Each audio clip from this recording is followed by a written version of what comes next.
segment is brought to you by the Equity Management Academy. Hello everyone, this is Nikki from Trading Talk, and this is the weekend report from July 17th, 2014. Revised GDP, a bottom in gold, and a looming catastrophe. Revised GDP shows very weak economy. Increasing stagflation becomes evident in the US. China's real estate bubble has already burst. Many analysts are blaming the recent GDP revision, the largest since 1976, on the weather this past winter. It was the worst winter in many years, even so that even such a brutal winter can probably only account for about half of the decrease in GDP. Furthermore, with plenty of quantitative easing and record low interest rates, it shouldn't have been that bad. Even if you cut the current 3% figure in half and make it only minus 1.5%, that's still terrible, way off the estimates.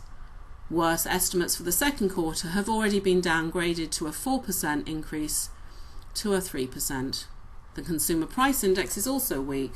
The most recent figure was 0.2% after being flat in April, and consumer spending accounts for 2/3 of the US economic activity. 2/3 of your economy should not be based on spending, but instead on manufacturing. Adjusted for inflation, consumer spending actually fell. With such figures, we don't know what's really going on. We do know it's weak. We see in number after number, very weak growth. Stagflation is also increasing in the US, even though it is not being acknowledged as a classic threat, and symptoms of inflation, slow growth, high unemployment and inflation are present. Recent economic data shows weak US factory output, and home building data suggests that the world's largest economy is slowing down again. Official inflation numbers in the US remain benign as the Feds continue to make many adjustments to the methodology of calculating inflation in the last 20 years. The many adjustments made in the last few years is a clear indication that the consumer price index formula previously used is no longer an accurate measure of the real level of inflation.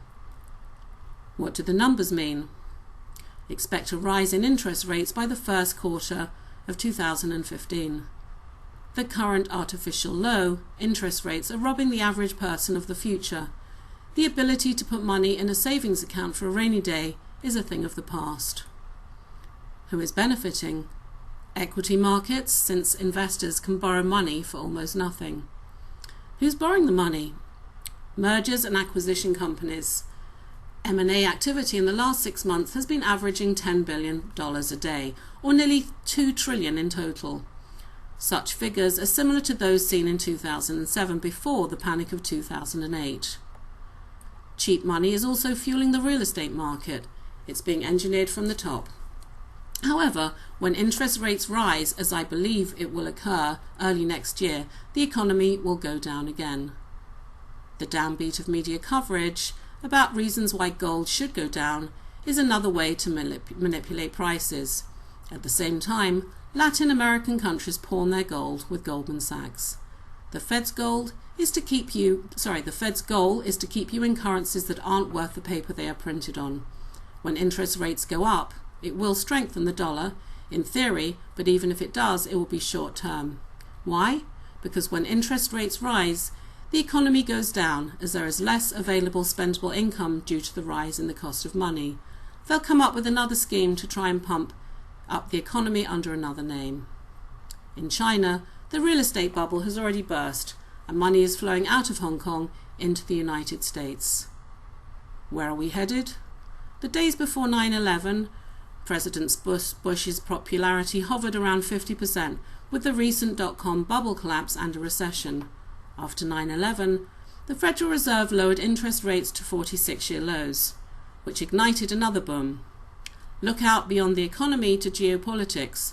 The destabilization of the Middle East in Syria, Iraq, Yemen, and Bahrain destabilized, as well as the crisis over Ukraine, as threatening a possible war. But the US can't afford a war, neither can the world. With recent spikes in oil prices, however, this is the perfect recipe for economic panic. If there is economic panic, it may be an excellent time to invest in gold.